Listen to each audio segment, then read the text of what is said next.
Aging, Dignity, and the Armenian Woman. Article by Jilozian, published on December 18, 2025, on EVN Report. There is a well-known moral adage that a society should be judged by how it treats its most vulnerable. Across cultures and centuries, thinkers have echoed this sentiment in different ways. Gandhi spoke of the most vulnerable members, the Bible warned against mistreating widows and orphans, and Dostoevsky wrote that the degree of civilization in a society can be judged by entering its prisons. Hubert H. Humphrey's version is perhaps the only widely cited one to explicitly name older people. The moral test of government is how it treats those who are in the dawn of life, the children, the twilight of life, the elderly, and the shadows of life, the sick, the needy, and the handicapped. Despite their differences, these formulations share a common logic. How a society treats those pushed to the margins is a litmus test for its humanity. They emerged in eras when deprivation was the clearest marker of moral obligation.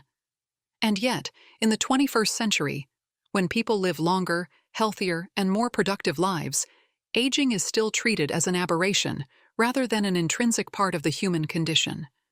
We still lack a dignifying adage that captures the moral urgency of how we treat older people, or how we see them. I feel seen, here, inside Armenia's healthy aging classes. I arrived at the Ministry of Health's Healthy Aging program as an evaluator, forms in hand, ready to observe. But within minutes of entering a yoga class, something shifted. The warmth in the room was palpable. Women smiled as they entered and steadied each other as they rose from their mats.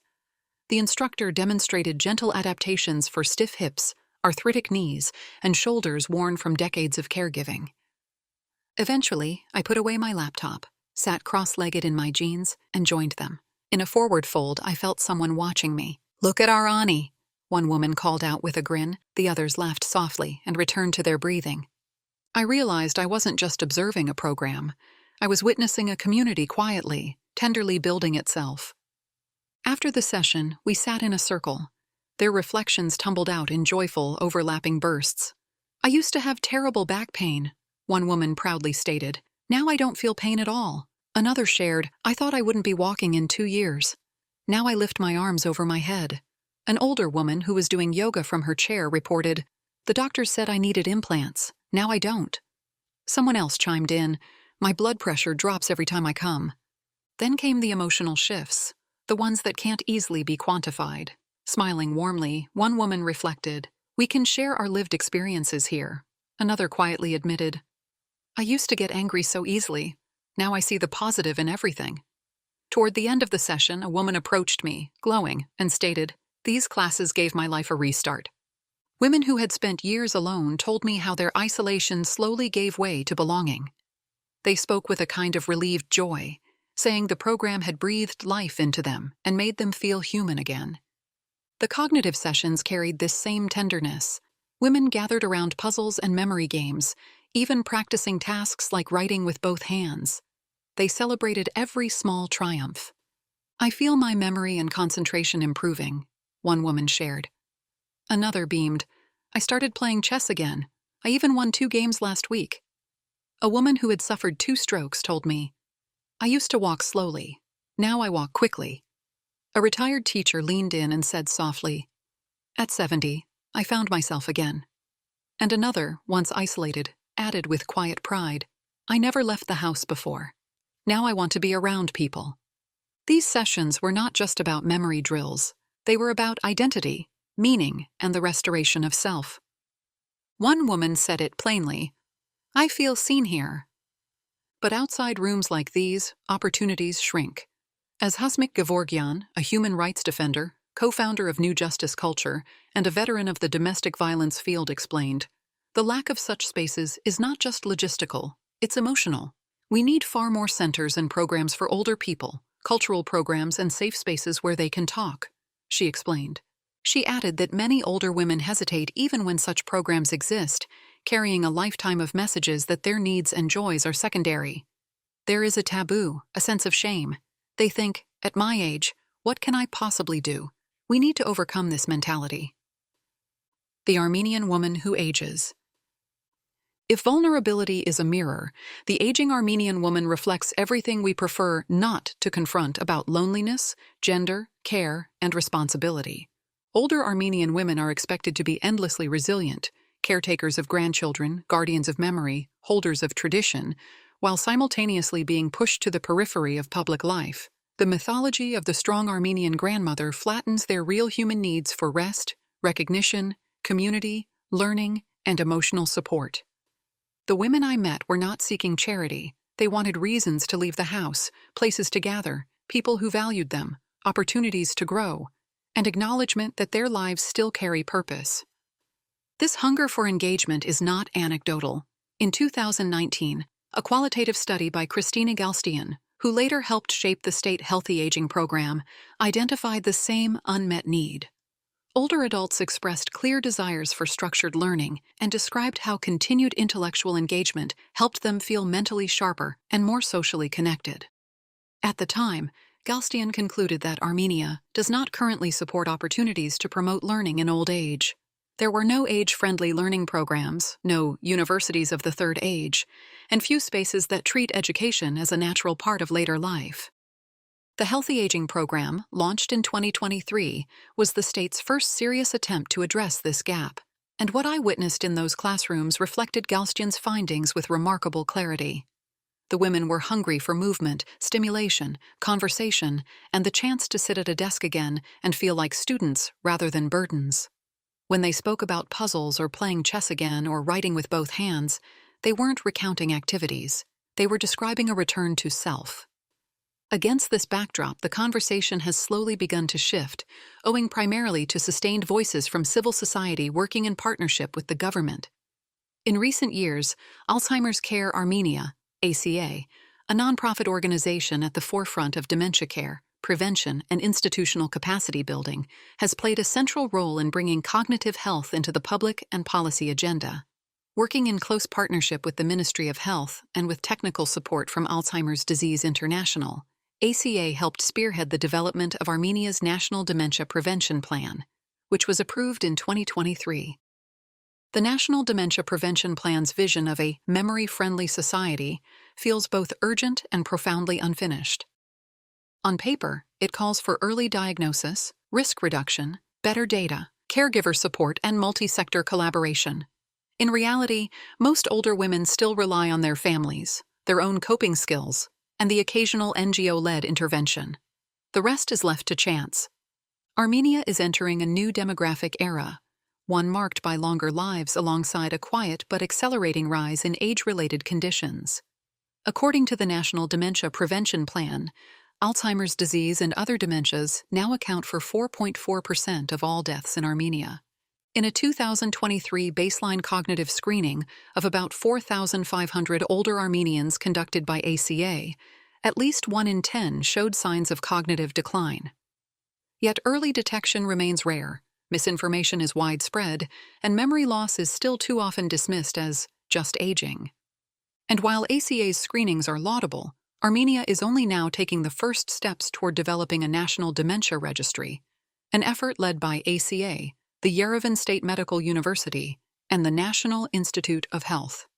For now, tracking prevalence or planning services at scale remains impossible. That, hopefully, will change soon.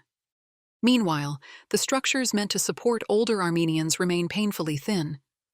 According to the National Dementia Prevention Plan, the country has only 2 adult residential care facilities, 22 daycare centers capable of serving older adults with dementia, and a small home care program reaching just 55 people nationwide. The Healthy Aging program, an exceptional first step, still largely reaches communities in Yerevan, leaving rural older adults out of its scope. Much of the practical care capacity is carried by a handful of nonprofits, including ACA. And all the while, the country continues to age. In 2023, roughly 1 in 7 Armenians was 65 or older. By 2050, that share will likely rise to nearly 1 in 4. Women already make up the clear majority of this age group, and the gender gap will widen as life expectancy increases. Yet longevity is not the same as well-being. Dementia care remains framed primarily through the lens of end-of-life palliative care. While some medications are free or partly subsidized, early screening, Long-term support and community-based services are not structurally encouraged, and dementia is still treated largely as a psychiatric issue rather than a broader public health and social care challenge. Dr. Jane Mahakian, president of ACA, explained that as the country's population ages, diseases like Alzheimer's and related dementias will be an urgent public health and humanitarian concern.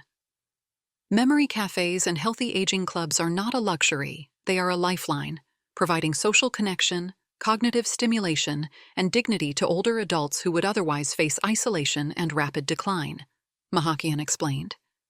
This begs the question, how are we preparing for 2050? Femicide makes the invisible visible. Beyond cognition lie even more painful truths. While Armenians pride themselves on respecting elders, many older women are violated by those meant to protect them, their families. When these women are unseen, their suffering can quietly intensify until it erupts in ways that reveal the full depth of our societal failures. Hasmik Gevorgyan, who spent 15 years in the domestic violence field, described horrific cases of neglect, financial exploitation, and physical and emotional abuse of older women. But when older women do reach the point of seeking help, they encounter another barrier entirely, a system built for someone else. The domestic violence mechanisms we have in Armenia are not designed for older people, Gevorgyan said. We cannot work with a 70 or 80-year-old survivor the same way we work with a 20 or 40-year-old woman. Empowerment models don't translate.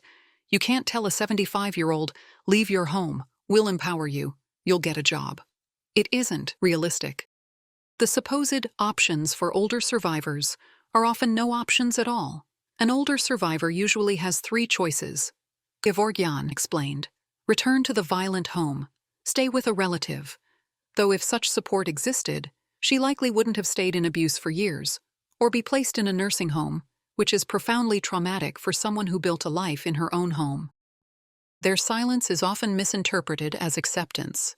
In reality, it is duty, shame, and a lifetime of conditioning. They refuse to file police reports, especially when the abuser is their son, Gevorgyan said. They would never go against their own child. Silence, however, has consequences. According to the Coalition to Stop Violence Against Women's most recent femicide report, 39 femicides occurred between 2022 and 2024. At least 7 of these victims were elderly women, and in 6 of those 7 cases, the killer was her own son. This pattern echoes what human rights defender and New Justice Culture co-founder Zaruhi Hovhannisyan has written. Mother killings are not anomalies, but symptoms of a deep structural distortion. Children learn from an early age that their mothers' voices carry little weight. They watch their mothers ignored, interrupted, shouted at, diminished. They absorb this hierarchy as natural. Mother killing is one of the most brutal forms of femicide, but also one of the most revealing. And it raises the starkest question. What does it say about a society when the eldest mothers, those who built families, homes, and community, are most at risk from those they raised? Human stories about dignity. Years ago, a friend told me about her father, who lived in one of Paris's most advanced Alzheimer's centers. Despite the state-of-the-art facilities, he was deeply unhappy. When the family brought him to Armenia and moved him into a modest village home with round-the-clock care, something softened. His Armenian, unused for decades, returned. He laughed. He danced Shurj-par. His dignity was restored. Dr. Mahakian shared another story from ACA's screening initiative. After the team identified older adults showing signs of impairment, they conducted home visits. In one home, they found an elderly man with dementia living entirely alone. The neighbor tasked with watching over him was likely stealing from him. When Dr. Mahakian opened the refrigerator, it was completely empty. He had no food. He was simply starving in silence. Where were the social services in this community? How did this man fall through the cracks? One Saturday morning, while I was writing up the healthy aging evaluation, I stepped into a public restroom in Yerevan. The cleaner, a woman in her mid to late 60s, scolded me harshly for not wiping my feet. My first reaction was defensive, but then I noticed the spotless floor. She had likely spent her entire morning tending to that small corner of public space. My obliviousness had made her feel invisible. Before leaving, I told her, I appreciate you and the care you put into your work." She looked stunned, then softened, whispering, "Merci, Akchikjan." A small exchange, one that I likely would never have initiated just a month prior. But spending time with older women that month had changed me, changed my perception of aging, dignity, and what it means to be seen. What works? Lessons from around the world. Armenia does not need to invent solutions from scratch. Worldwide, countries have built simple, transferable models that improve well-being, cognition, mobility, and belonging. There are community hubs offering art, music, reading circles, crafts, and intergenerational events, programs where children and older adults learn together, peer support networks that frame aging as a contribution, cognitive training paired with physical activity, Tai Chi and multi-component exercise programs, age-friendly city design, day centers, co-housing models that reduce loneliness. Reinventing the wheel delays care, Dr. Mahakian said. Since 2018, Alzheimer's Care Armenia has shown that adapting evidence-based dementia care models is not only possible in Armenia, but essential to meeting the urgent needs of our aging population. She added, "Investing in memory clubs is one of the most effective ways Armenia can respond to the rising prevalence of Alzheimer's disease. These programs bridge healthcare and community care, offering a sustainable model that honors aging with dignity while easing strain on families and institutions." The common thread is this: older adults flourish not simply when taken care of, but when they are integrated, needed, and acknowledged. Armenia has begun to understand this. We must build on it, and we must do so quickly. Toward a new adage. The classic moral formulations speak in the language of deficiency. They measure society by the absence of cruelty rather than the presence of care. Perhaps we need a version that reflects today's realities, one rooted in belonging, not fragility. Something that speaks to a society's strength being linked to how well it ensures safety, dignity, and belonging for older people, children, and all who face structural barriers. Not the weakest, not the shadows, just people, living full, complex, deserving lives.